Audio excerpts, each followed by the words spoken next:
Fish are friends, not food. I'm a little worried about Rob. Yes, it's happening. Ever since we tried to summon Cthulhu, he hasn't been the same. I'm growing gills. My transformation into a deep one has finally begun. Rob, we don't see any gills. It's these kids getting involved in all this stuff causes them to go crazy. I think I feel the webbing starting to grow between my fingers.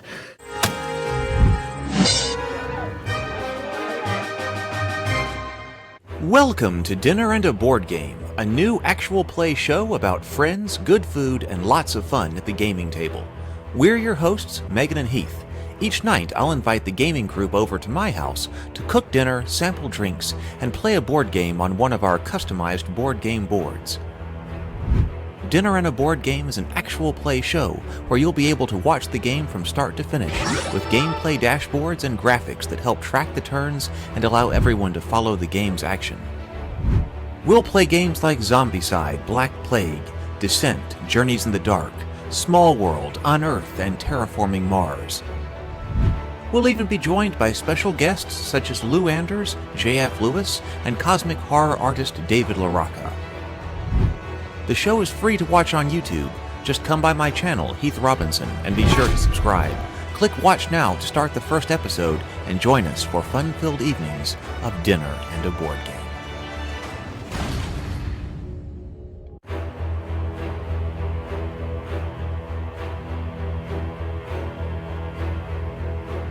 And now it's time for Table Talk, where we'll be talking about the creative and business side of making things in the tabletop and fantasy genre. Let's get to it. Hello, everyone, and welcome to what is the 13th episode of this Table Talk show. Thank you very much for being here.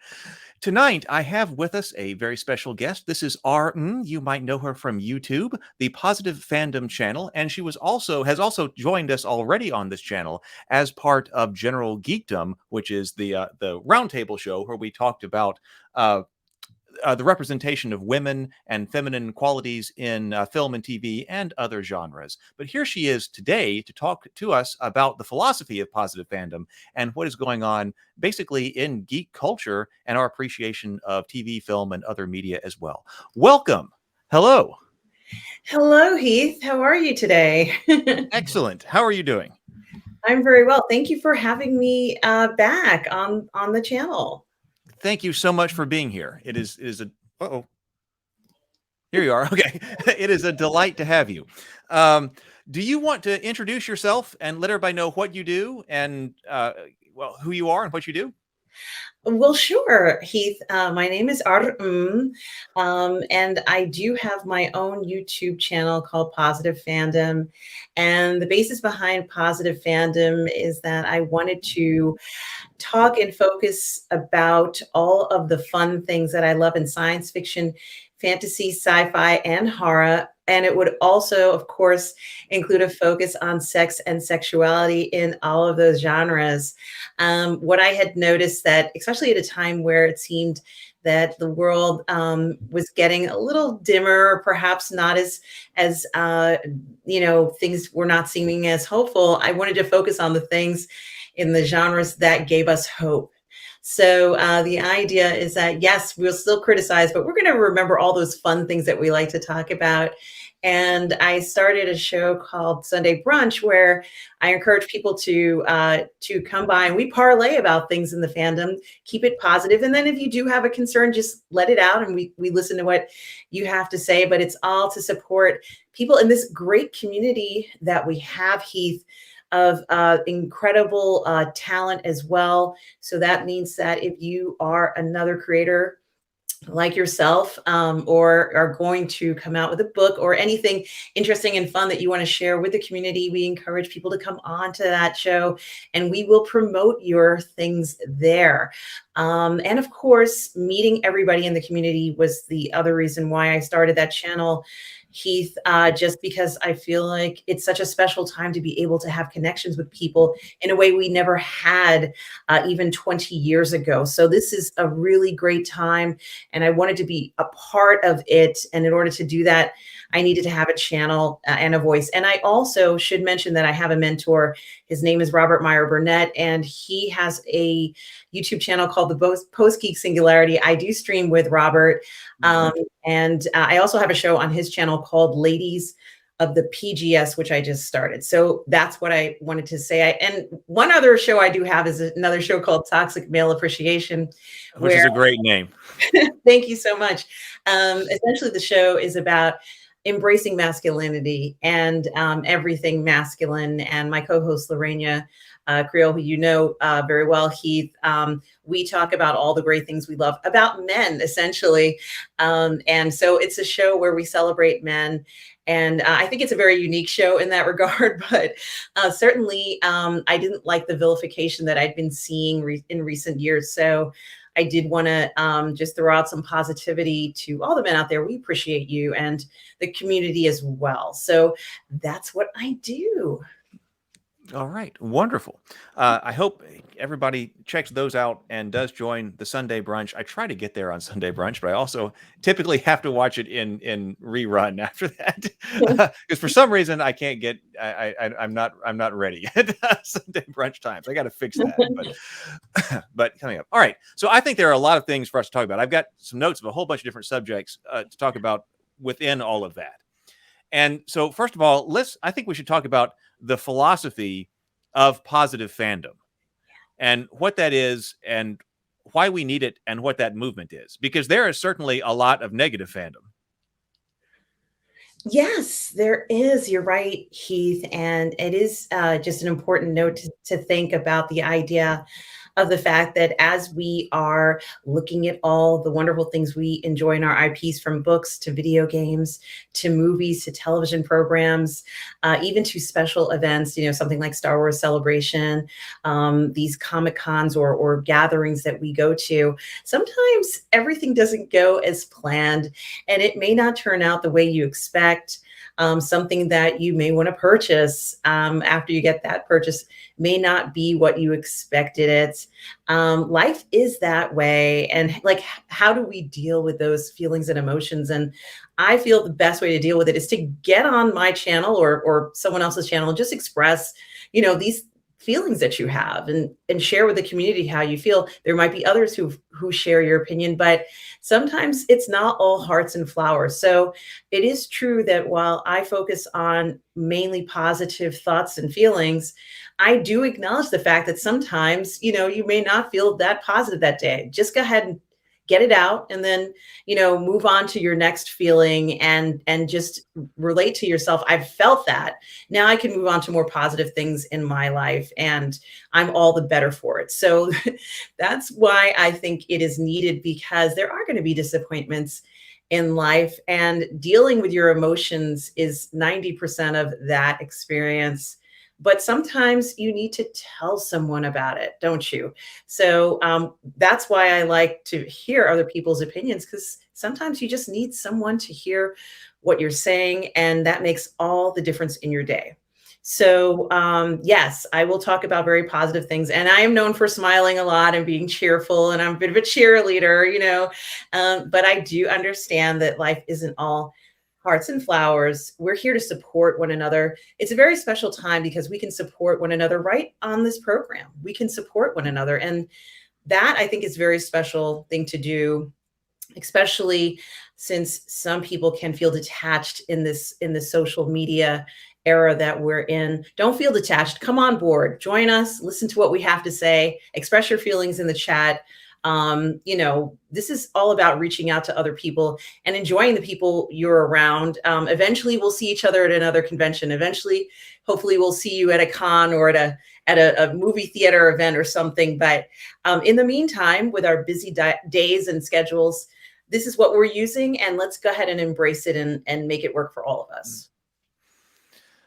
When I was first thinking about getting more involved in YouTube, one of the things I did was I watched a whole bunch of it. And of course, there's a lot of material out there that is uh, always about what is happening wrong in mass media, popular media in general, week by week or day by day, or sometimes hour by hour, about what is happening. And of course, and I think a lot of that may have started like after, well, with Star Wars, maybe with the Last Jedi specifically, or something like that. And of course, there were a lot of reasons that I'd even agree with. What the people felt like, oh wait, my God, this is going in the wrong direction. We got to talk about it. So there was a whole bunch of stuff that united a lot of people in, I guess that was the Star Wars fandom, about this is going in the wrong direction, what to go in the other direction. But how long can we go with that? like how long can we continue that? Because I mean, obviously, like I also think that one of the times that I started really watching a whole bunch of stuff on YouTube was when He-Man Revelations was coming out, and I was a big He-Man fan, and I kind of made the decision, because you kind of have to decide when your show's coming out. Are you going to go all in with the leaks and the spoilers and listening to all that, or are you just going to shut it all out, as best you can, and then watch it fresh? And so I decided with He-Man Revelation, I'll just go all in, just what everybody's saying on YouTube. As I'm sitting here working, I'll turn it on. So I got familiar with all of that, and that was its own enjoyment. But then at some point, because when I watched the show, I was like, okay, a lot of people are going to feel very negative about this, and of course they do. But then, okay, but I can't talk about that for 60 hours. No, this is a good point. And of course, I had some very interesting reactions to the show, to a point where it was almost comedic for me. Some of the things that I saw, some of the depictions, I was kind of viewing and laughing over how it was portrayed, and in different things. And there are some people who love the show, and I'm happy that I'm always happy when someone says they love a show, because a lot of work goes into these shows, and a lot of people depend on the livelihood of being in a production, especially something like He-Man Revelations. But I've also been on a stream with people who were very, very upset about it. And I thought to myself, if I am going to have an upset reaction to this show, how am I going to be upset about it? Well, I don't generally express myself, I guess, using, or at least try not to use something too negative. So oftentimes I'll say, rather than me choosing to use the word hate, which may be true, maybe that is how I feel, I'll say, well, I didn't care for this. And what they could have done is suggest something else. And I started to realize that at some point, someone's going to take that video and do like a mashup of it, and make it into something different. I noticed that they did that recently with the Obi-Wan Kenobi series. Someone took the 6 episodes or so and made it into sort of like a movie, and it was a great film. Oh, So really? I always think that my point is this, that there's good in a lot of these shows, and it's kind of an unrealistic expectation to like everything in every show. But sometimes you do. Sometimes you find something where you just absolutely love everything. And it's a very lucky moment. It's a very lucky moment in your life. But there are going to be things that you're not going to care for and may not live up to your expectations. So, I understand how the reactions of others are this way, and they need to get those feelings out. Honestly, it's healthy for them to get those feelings out. Now, I have to, wonder to myself too. I also don't like to see my friends upset. So that was the other flip side. You want them to express their emotions, but then they're very, very upset. And, I said, all right, let's just be encouraging. Okay, maybe the next thing that comes out is going to be better. Maybe, this was disappointing for you, but there's much more in store. And not only that, I don't know about you, Heath, but I haven't watched every single science fiction, fantasy, and horror thing that I want to see, nor have I read every book, nor have I played every game, nor have I, seen every television show of those genres that I love. So there's plenty more to enjoy outside of things that do disappoint. So sometimes I'll focus some of my energy on looking at things that I already know I love, or trying to discover stuff that people have recommended to me that I haven't had time to look at. So that's what I do. Now, Another thing that I like to focus on, or at least that helps me to keep things positive, is only to go ahead and think to myself, if I could fix this the way that I would like to see it, what would the recommendation be?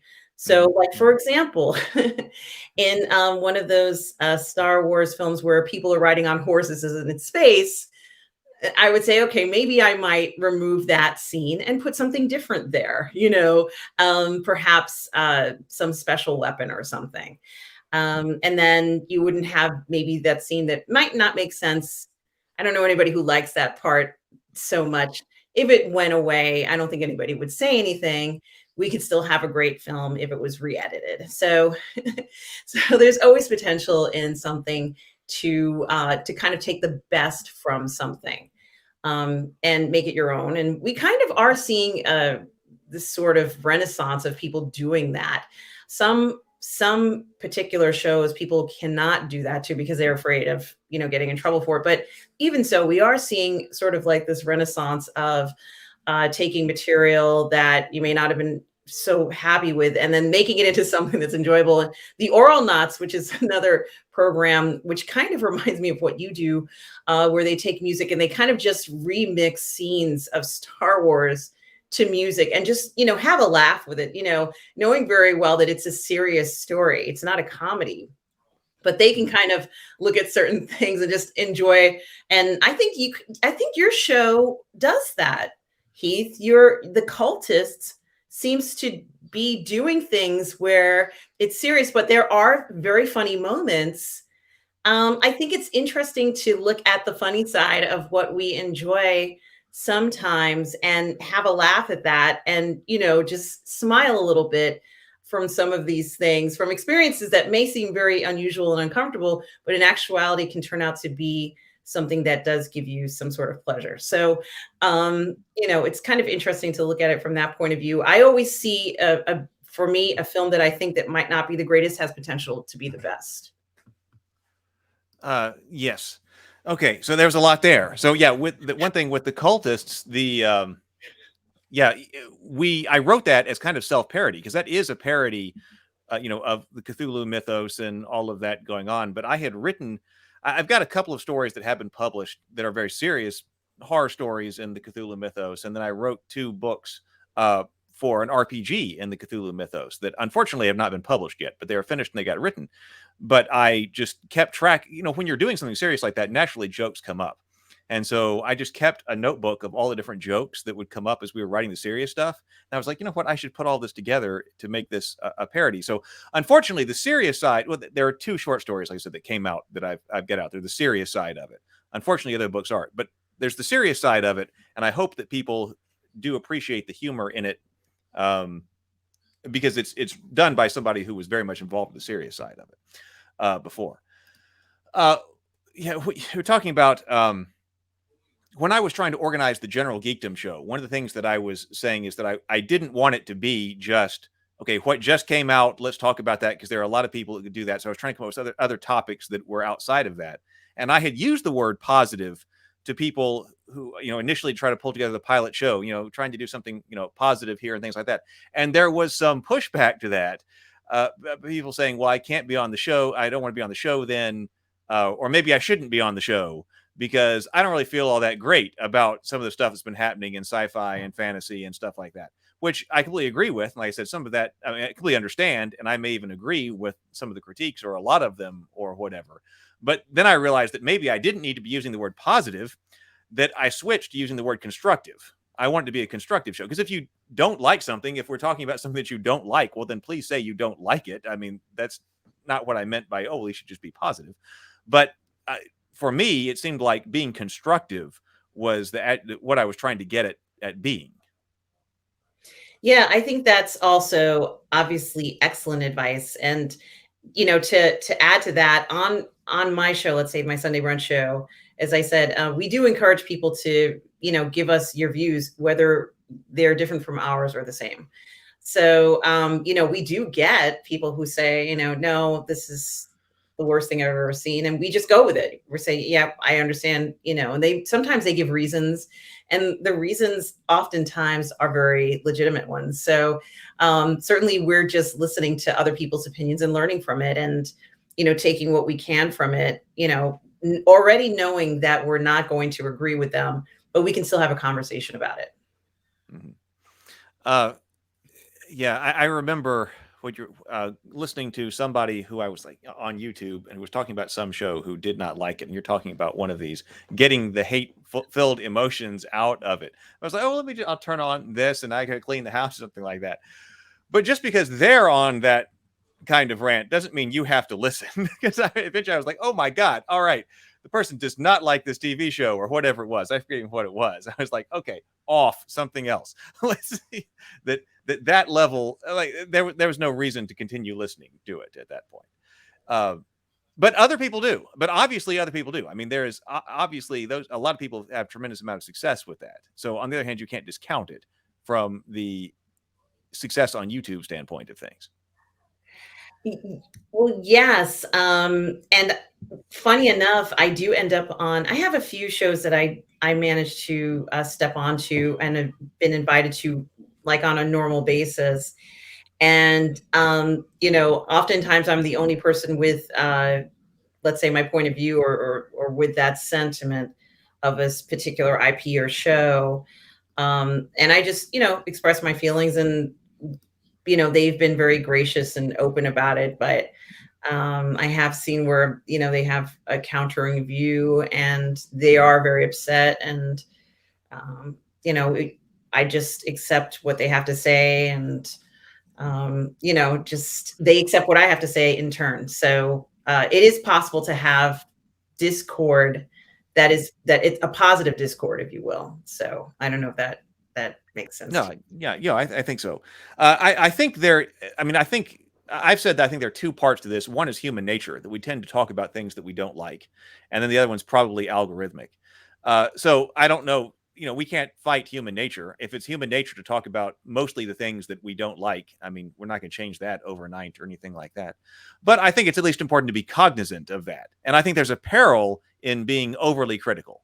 And I've tried to catch myself on that, because we could come up with a show or a movie or something like that where my overall opinion would be, okay, I liked it, and I liked this about it, and I liked this about it, and I liked this about it. And then I had the following couple of nitpicks, but I really didn't like that. Like, the latest Batman movie, for instance, overall, I would say I liked it. But like a nitpick would be, I don't know what kind of hat they had on Catwoman. That should never have, the hat, she was far too attractive to have that hat on. So there's the nitpick on, on that and stuff like that. But then, if I sat here and talked about it, or had to, I might keep going down on, I would say that I liked it. There's my nitpick on the hat. I do think that they messed up toward the end, and they didn't go in the right direction at the end, so that's like my overall. But if I were to sit here and talk about it, if we were to sit here and talk about that movie for 30 minutes, we might end up doing nothing but talking about what they did wrong. And then it would sound like, what, did you hate that movie? Oh, no. Overall, I like that movie. Right. Yeah, that is something to think about. I think that for a film of that scale and what the director, just in general was trying to go for, I almost consider that film an art film, from looking at it. And I think that any sort of deficiencies, I always give them some artistic license for things like that. It was very specifically chosen for a reason. I don't know why, but that mask was done that way on purpose. And I don't know if I would have chosen that mask. I probably would have had something that had, more design or something on it, but that was specifically done for that character. I think that I hope we see that character with Batman again. I hope she comes back. But even so, even if another film isn't made that looks like this, I enjoyed that one a lot because it felt very artsy to me. And I think that there's so many ways you can, express or take a look at Batman. And, if they do 100 versions of Batman and they're all good, I'm fine with it. I like different things. So it was very dark too. If you don't like dark, maybe a lot of people wouldn't like that kind of feeling, but he's wearing a black suit. So by nature, I just kind of feel like he has this a broodiness about him, even though he has, all the riches in the world, so to speak. So, um, and it looked like New York to me. And I remember going out, like I kind of joked around and said, "Oh, this is like a typical night in New York City. It's rainy, it's kind of cold, the streets are, you go to these clubs that they're okay. They're not the best clubs in the world, but you go, it felt very much like New York to me. So there was that. So I had actual, it felt like I have sentimental value towards that film because it looked like New York so much to me, especially the scene where they left the penguin sort of like off on the dock somewhere. I'm like, that's pure 15, like it's so anyway, I feel like I'm digressing, but yeah, I think that it's true that toxic fandom, I've heard people say there's toxicity, and a lot of channels and people's opinions are focused on that. But I'm trying to counter it with positivity, Heath. Well, that's what I'm trying to do too. That's why I figured that we were the perfect person to discuss this with, because I think there needs to be some type of counter to that. And I understand that it has its audience. I understand why it is done, especially from a business perspective on YouTube and what is required to get views and things like that. So on one level, I'm not critical of it because I understand why it exists and why it's being done. But I also think that we need a self-awareness when we are self-aware, to counter that in other spaces, which is what my thinking here is. And I think that we have a peril in being overly critical, that we should at least realize that maybe there is such thing as being overly critical. Because like with the Batman, if you and I were, the opinion is that we both like it, excuse me, there are a lot of other worse movies out there. So I don't want to, like dissect that one and be overly critical if the opinion is, oh yeah, it was good, we liked it, watch that one. Right? Yes. And the other thing to think about is that, and I know Shadow Paul has been on your channel once or twice. Something that he had mentioned in one of his videos on his channel is that in overall our community who specifically like this IP, meaning not normies, but people who are more focused or more into the fandom than a normie, we tend to be very analytical people. So it's our nature to do this, and that it may just be something inherent in us to look at these details with a fine-tooth comb and figure out, does this make sense? Does this support this? It's not our fault. I mean, after all, you run a company, as you mentioned, that has toys, but also games, and games are a form of strategy, Heath. And therefore, in order to excel in a strategic game, you have to be analytical. So inherently in your nature, or let's say anybody who likes to play those games, which all of us do, let's just be honest, all of us who are watching this love games. It's our thing. We're going to do things like that. And but I think, and I'm not going to say that this isn't true for everybody, my immediate response to something I don't like is, how could I make it better? So I don't know whether that's necessary for everybody to be the fix it person, like we can fix it in that regard. It's more of a, well, one option could be this, or how different would it have been if they had gone in that direction.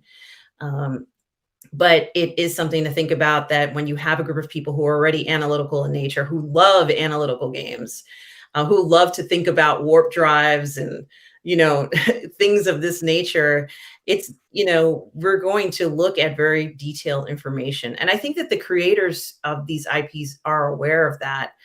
And it is a huge responsibility and not an easy thing to accomplish. So when they get it right, it means that there must have been just so many man hours put into making everything right, that it's astounding, almost unfathomable. For example, and I don't know how you feel about House of the Dragon, but I'm pro House of the Dragon. I love it. And I was going to say that I haven't seen this level of production design and costume design reach this level of perfection in a while. And I said something very similar about the attention to detail. I think it's incredible. And, I'm sure you as well as I've seen, sort of, they do these behind the scenes, the making of, Game of Thrones, which has been out, ended, I guess, in 2019. But since that time, they've had a number of different shows where they show you everybody. And then you realize that, gee, wow, it's thousands of people who worked on this. thousands. You start to realize the magnitude of what the endeavor they're trying to achieve. And it does take that much work and very little sleep, long hours. And even then they might have to go back and start over. The notion of that level of dedication to getting something just right is incredibly demanding. And there's not a lot of people who can necessarily reach that level. And when they do, it is something very special. And we notice it. We notice those things. We think to ourselves, wow, that's amazing. And because it is. Here's a point that Paul Shadow brought up, and I think is a very interesting when we're talking about the YouTube sphere. And I remember I did a series of response videos to some of his videos before I actually had talked to him live. This is old school YouTube, where I was just like, he did a video and then I just responded to it. Yeah. That's how you did things, 10 Yes. years ago on YouTube or something like that. But so I don't remember exactly the genesis of this idea, but I remember it being within those videos. But I know it's something he's been talking about lately on streams as well, is the idea that the entertainment today, and I think this is a very important thing to realize, because I think it could definitely be true, that the entertainment today is the YouTube conversation. That in some cases, watching the show is like your ticket to buying into the entertainment. I don't really subscribe to the hate watching things. If I end up not watching something, I'm not going to watch it. I'm not going to hate. But some people do, or even like, okay, I got to watch this show whether I like it or whether I don't, because the YouTube commentary on this is going to be bananas, for hours and hours and hours and hours, and over the next week. And if I don't watch it, I haven't in effect bought my ticket to the hours and hours and hours of entertainment that the commentators on YouTube is going to provide. And I think, like I said, I think that's true in many respects, that the entertainment has become the YouTube commentary. Yes, and I am familiar with the video you're talking about that Paul said about the importance of that commentary, and like, what is the purpose of the video? Is that interaction with the community? And yes, there is some truth to that. I think that, first of all, I think that Paul's analysis of what's going on is really important, because we've been trying to quantify what it means as we've kind of moved away from the model. And I kind of got this from the Ankler too. We moved away from the model of what we used to do, which was to buy music, to buy tickets to the movies, and things like that, where now our entire way of kind of experiencing things now is in the streaming, this streaming way of doing it. And it's changed, the parameters of like, well, where does it count, and how do we know whether it was successful or not? And everything hasn't truly been defined. And one day someone will come up with some crazy formula that'll show exactly why we were deficient and not able to, because there was some special measurement that was being taken, but we were unaware of it. So, but the point being, trying to quantify the idea of, what is the purpose of making these YouTube videos? And if anything, we don't have message boards anymore. What, Reddit, I guess some of these things, but I think a lot of people like to see another person, another human being, which is something that, feels good to see another person. And the live interaction. I mean, when the show is over, 30 seconds later, the live stream is on a bunch of different channels. And then there are people there who are definitely there. Like I said, the entertainment, I got to watch the show, but because there's going to be a lot of fun in the live interaction with the chats, the super chats, and the panel talking and stuff like that. So I don't, so I understand why that is. I mean, but I don't want to understate it, actually. That's a huge part of people's entertainment about this, is that going and watching those shows, and being actually more than watching it, and being involved in the chats, and by super chat or just normal chat or whatever, being there live is an important part of it, which is actually goes right into the kind of the next topic, talking about something else that we can't actually change, but is something that is happening now, is an increasing culture of now. I had said something about the fixation on now, when something's released, you'd better watch it. And some people in my comments, and I think it was a very valid point, was saying that, well, that's just how we've always been. If you don't watch something when it comes out, then you're going to be behind. And I think that's absolutely true, that human beings, we are now focused. We're focused on what's going on now. So there is something natural about that, except for technology has accelerated when is now? Because, you know, it may be even not too long ago that if the show came on at 8 o'clock at night or something, then you could watch it and you had time to digest it and think about it. And then your time to talk about it would be at noon the next day at work with people. So that's quite a time to digest it and think about it. Or, you know, if it's streaming, maybe, you know, you can watch it a bit later or something like that and still converse with your coworkers or whatever. But now technology is compressed now to almost instantaneous. I mean, like, isn't Rings of Power released at midnight or something like that in some time zone? So if you don't stay up till midnight, you know, like midnight, and then if it's an hour show at 1 o'clock and 30 seconds, the live streams are going to be on. That's when people are doing things, talking about things, and heaven forbid you have to go to work the next morning and wake up at 6 o'clock, because when you get your coffee in the morning, it's already over. Like, all the spoilers are out there. Like, I mean, you've already missed it. And is that too much now? Like, Yeah, it is something to think about. Well, there's a lot of instant gratification for us now, you know, so let's say going forward, you know, if you can afford it, but or at least it seems like there's a lot of instant gratification out there. And there's one show that people were talking about, I think it was called The Sandman, and they released all the episodes at once. And that might have been a show that I would have preferred to have seen released episode, you know, one episode a week, because of the complexity of the program itself. And then at some point I had mentioned that I became confused because there were segments where there was a dream state and then an awake state, and I couldn't tell the difference between the two. And I know it's because I watched, you know, like 4 or 5 episodes right in a row. So I didn't have enough time to kind of absorb what was going on in the previous episode, especially when these sort of machinations between, you know, the dream state and the awake state were happening. So sometimes having everything right now isn't always ideal. And yes, I have watched episodes at 3 o'clock in the morning, and I miss my sleep. right? Yeah. I appreciate the House of the Dragon is doing a weekly release. You know, so I'm there when House of the Dragon's coming out. I've just wait. All right, Sunday, it's at 8 my time. I'm going to watch. Not necessarily because people are, you know, are spoiling and stuff like that. I found a channel that was talking about that does a stream after it.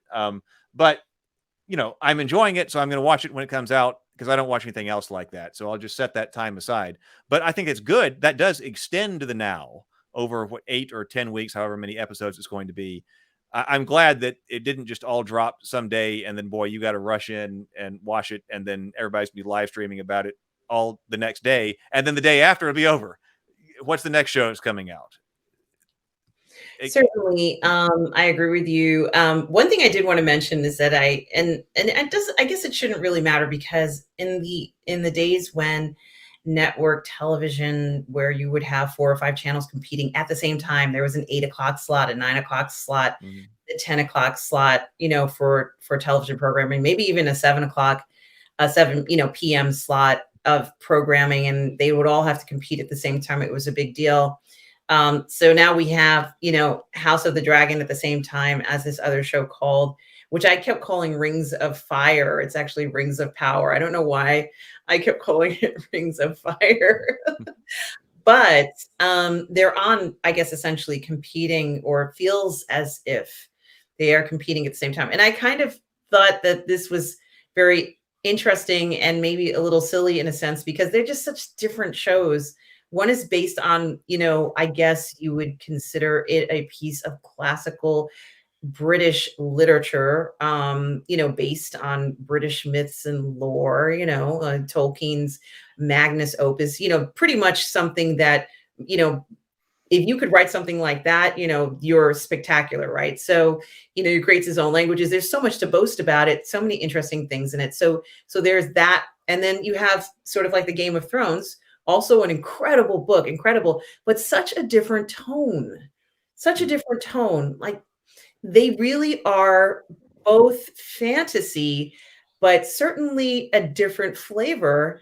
And, you know, I think that a person could love both of them equally, but certainly, you know, Game of Thrones with the violence and sex, let's say, it's got a different feeling to it. I mean, I don't think you can really compare the two. And, we've been seeing sort of like, which one do you like better? And I think um, they're just not really even comparable because it's just a different feeling to both. And I understand what, House of Rings, or I'm sorry, Now Power you've confused both of them.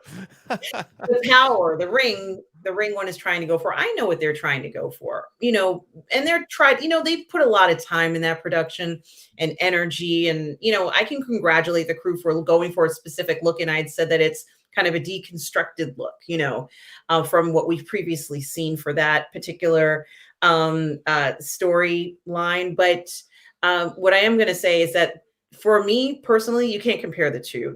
You can't. I don't think it's fair to compare the two of them. What do you think, Heath? Do you think it's fair to compare um, like a Game of Thrones style show to a Tolkien, let's say, loosely based show? Well, I would compare them on the subject that when I actually, Lord of the Rings and Middle Earth is my favorite fantasy world. So I was really hoping that the Rings of Power was going to do very well.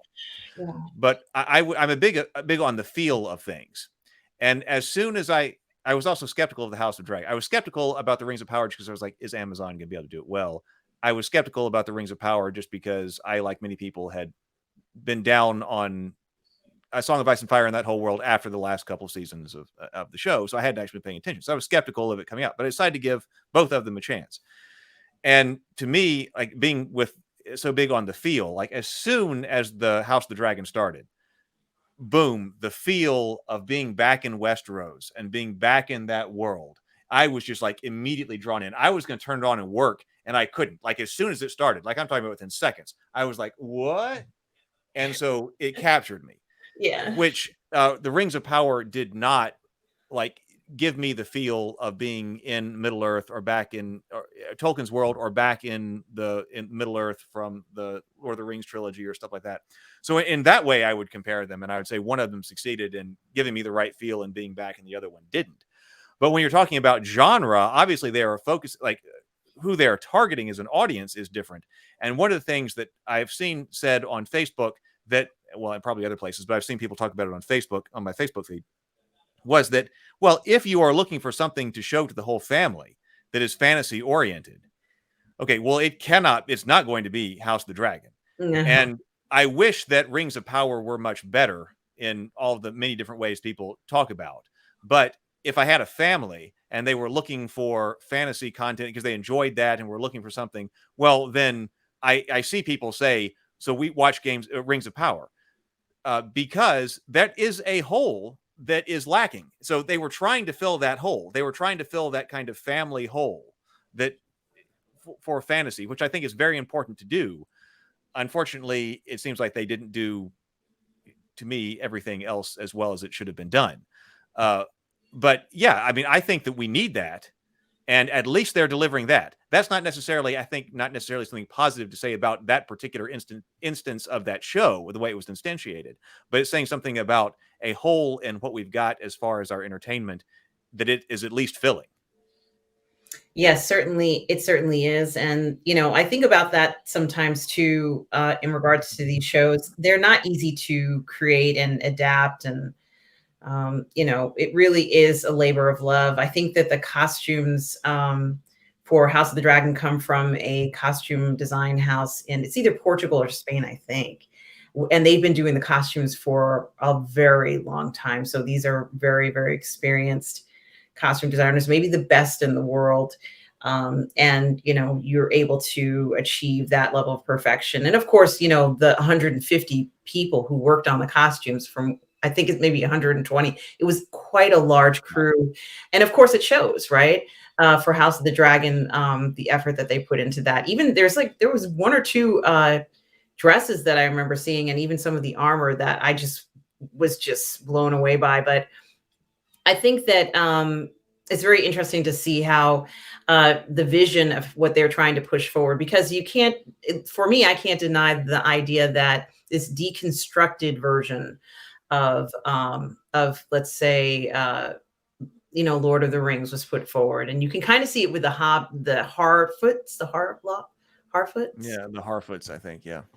They have a deconstructed look, their clothes are kind of messy, and their makeup's messy, and that look that they have. And I said it's kind of the opposite of what we saw in some of the other depictions of Tolkien's work. But this is very specific look they went for, and they worked really hard to make it look like that. So I can give them that for sure. But it was not what I cared for, and not what I envisioned for Tolkien's work. Yeah, I really wanted them both to be great, but I have really been enjoying the House of the Dragon, and that's a very pleasant surprise to me, because like I said, I had checked out on that world, and they got me back. So They pulled it's that in, Heath. yeah, it's good to be back into something. It is. It's good to be back in something and enjoying it, and be like, oh, well, gee, this is actually done well. Okay, well, I think that hit largely all of my notes on all the things that is happening that we ultimately that we should be aware of, that we ultimately can't change. Right? We can just talk about them, but I think that. But what about your personal interest and discussion on romance and sex? Yes.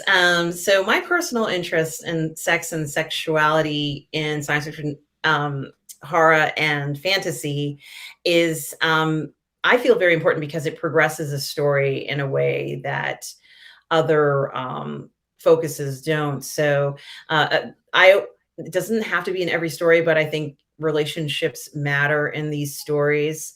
I think that intimate relationships matter even more. And perhaps we see that no more apparent than in House of the Dragon, are these intimate relationships that it's, having this insider's view of these intimate relationships in these families that are kind of controlling things, and the repercussions of indulgences or a lack of indulgence. And one of the last episodes, there was a scene where poor Damon takes his niece to out on the town. Mm-hmm, You want to call it that. She put the clothes on and disguised herself, and he wanted everyone to see that she was there. Eventually, from his actions, as I've discussed with another person in the community who I do talk to about these things, his name is Darth Plato. And one thing that I thought was very interesting was that a lot of things could have happened to her when she was out. They could have gone in a lot of different directions with her being in the street by herself. She's an attractive young girl, very young, probably could not fight off someone. I think even a boy of her age could pretty much control her and do something bad. A lot of bad things could have happened to her. But what happened was, she goes back to the castle, and of course, she picked Cole, who's this very attractive soldier who's her champion, and pretty much seduces him. And, honestly, I thought to myself, they could have done a lot of things here. Instead, first of all, I'm glad that nothing really happened between her and her uncle. So I can just put that out there. But she still had all that pent up energy. And this is like from a female gaze of, she's still very aroused. There's no other way to say it. And here's this very attractive man standing outside of your door, for heaven's sake. Oh my goodness, he's right there for you. Right? Thank you for doing this, House of the Dragon. But honestly, these relationships between bodyguards and the people they guard do happen a lot. We see them in the news between stars and even royals who have had, relationships with their bodyguards. This does actually happen a lot. Because wasn't that a Kevin Costner movie called The Bodyguard? Well, yes, but I don't think I ever saw it. I think Princess Stephanie did it, the House of Grimaldi and Monaco. And I think there were a few other royals who did this. There are some celebrities who have relationships with their bodyguards.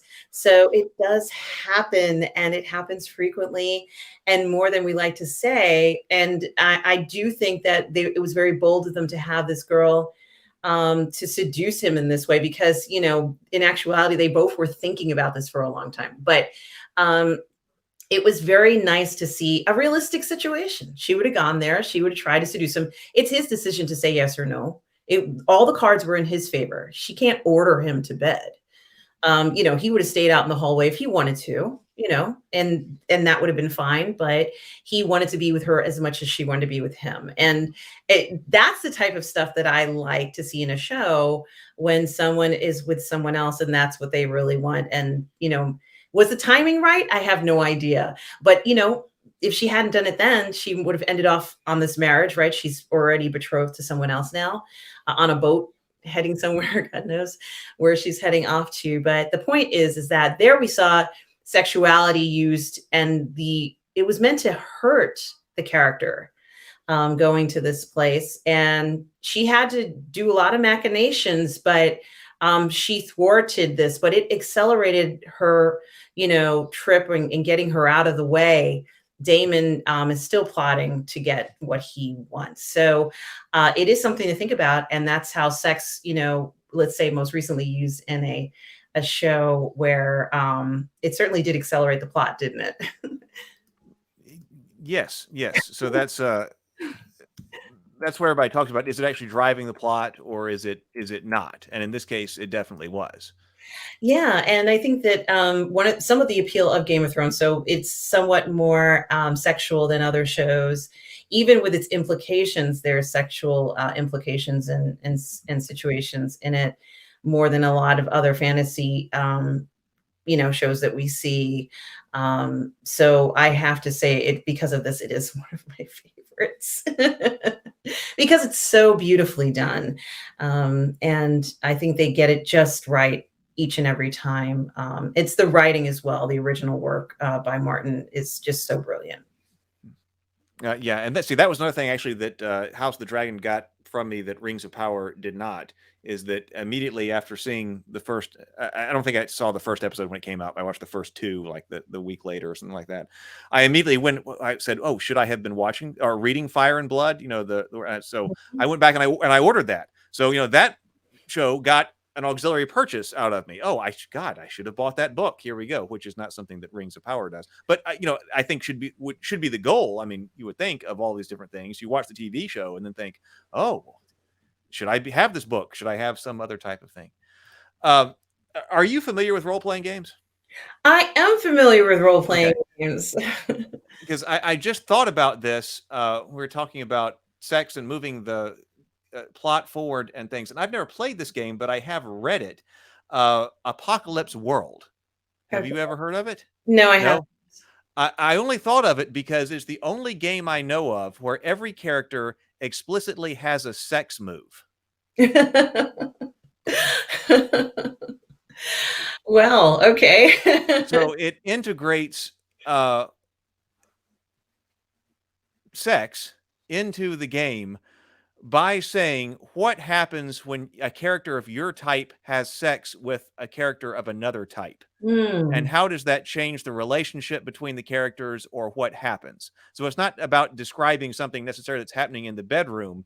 You can, as they say, you can do whatever you want at your table, but you could fade to black, but so it's a way of integrating that into the story. Even if you're going to fade to black, okay, but this happened. Now, what are the consequences between the two characters? Yeah, this is a good point. And I do like that idea, because it also reinforces the influence that, that happens. And of course, after the two characters have this exchange, they're not the same anymore.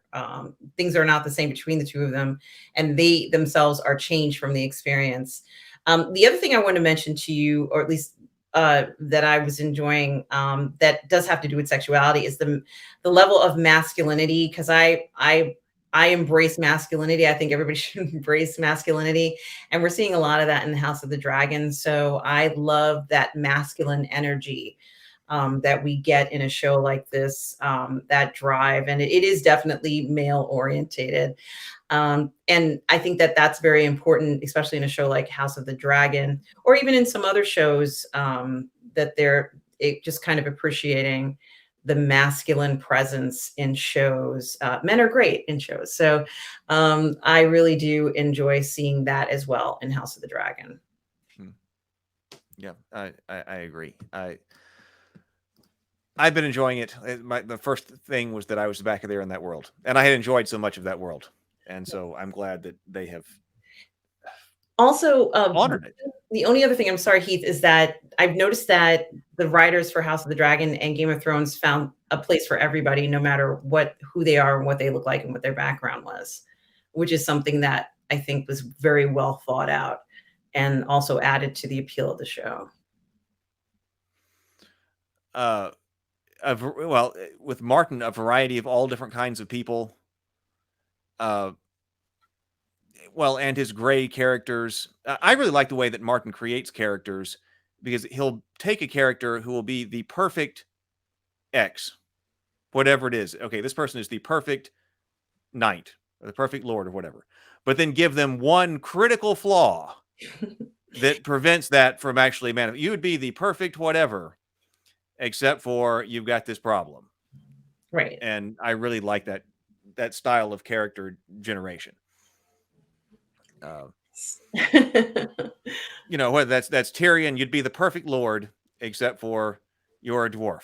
Or, you know, Jaime Lannister, you'd be the perfect knight. You're the perfect knight, you know, and perfect lord of this, except for you have no drive to actually accomplish anything. Whereas Yeah. Cersei has all the drive. She would Yeah. be the perfect one, except for she's a woman. So she's got all these other things going for her. Mhm. Or the Knight of Flowers. As far as classic knight, that's the perfect one. Sir Loras Tyrell would be the perfect knight. The only problem is he's gay. So he's got to deal with that, right? You know, so there's always a problem that they have to deal with. And I really like that in all that kind of storytelling. Well, do you want to let everybody know where to find you and what you were doing? And are there projects that you were involved in right now? I know you are trying to get another show off the ground and other channels and things like that. So you do want to let everybody know about that? Yes, of course. Everybody, you can find me on my YouTube channel, Positive Fandom. I also stream on Twitch and Odyssey as well under Positive Fandom. I do have my 10:30 a.m. Sunday brunch show, as I mentioned, where you can join in on the conversation every Sunday, 10:30 a.m. Eastern. And we also promote other creators. I also have a show on the Post Geek Singularity Network, which is Robert Meyer Burnett's network, called The Ladies of the PGS. And it's essentially myself and other ladies who get on and we talk about different things that have happened in the fandom. It is a masculinity. We embrace masculinity in the show. So it's not quite, it's really nothing to do with women in a sense. We're just women talking who happen to be members of the PGS. So, and we also talk about Star Trek, Star Wars, and everything else in between. And that show usually takes place on Mondays at 6 p.m. Eastern Standard Time on the PGS network.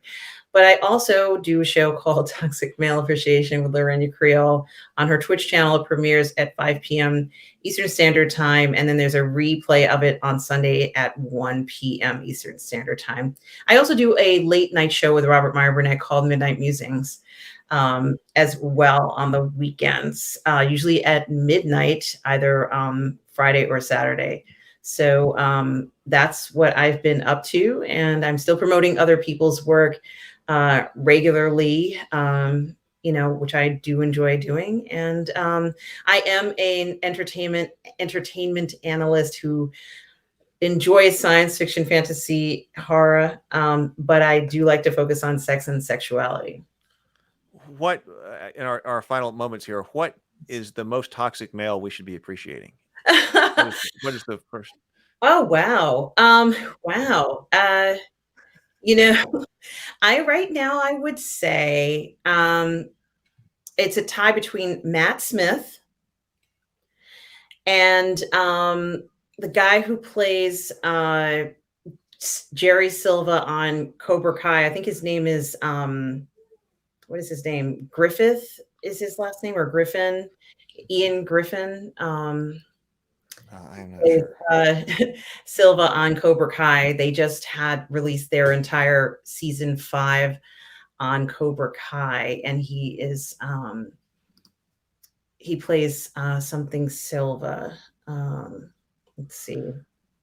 But interesting to me. So you brought up actors rather than like fictional characters. So that's even I'm better. sorry. We've got Well, no. I can bring a fictional character. Oh no, I think that's interesting. It's better that you actually brought up actual people who we should be appreciating and not just fictional representations. That's fantastic. So Right yeah, Matt now, Smith. I think there's a lot of focus on those two characters because they are in shows where I guess they sort of play the villain, if you will. And you may not know this, the villain is usually my favorite character. Homelander is my favorite character in The Boys. I love his craziness. I think that he might be considered a very toxic male, Heath, if you look at it from that point of view, because of his views. But I love when he had said, I'm not going to put up with everybody telling me that I can't do this or can't do this. I'm going to do what I want. And I just clapped because it was just fun to kind of see him cut loose and be himself. Another character I would say might be Peacemaker, because no one seems to want to see him win on his show. You know, he tries so hard to be positive. He's beautiful looking on the outside. He's got a good personality, but he doesn't get a lot of support in the Peacemaker genre, like what we would traditionally see superheroes get a lot of support and a lot of fans. He doesn't seem to get that. So I would consider him maybe toxic because he's written in a way that you're not supposed to cheer for him because he's the underdog, but you always want him to come out on top. All right. Well, we should definitely do this again. I've really enjoyed this conversation. I think that hopefully we have tried to move the conversation on some what I think are rather important topics about, you know, how we're doing things in the sort of the entertainment commentary area here on YouTube forward, that I think at least are important to think about, because I always think that, well, you know, we can go in whatever direction people go, but we should at least be aware of what direction we're going and be making conscious decisions and thinking about it rather than just, you know, barreling off in whatever direction that we're going. So hopefully, you know, this kind of conversation will gain some additional traction, I hope, over the next weeks and months. But thank you so much for being here. Everybody, check her out. Thank you for having me. All right. Bye, everybody. Bye.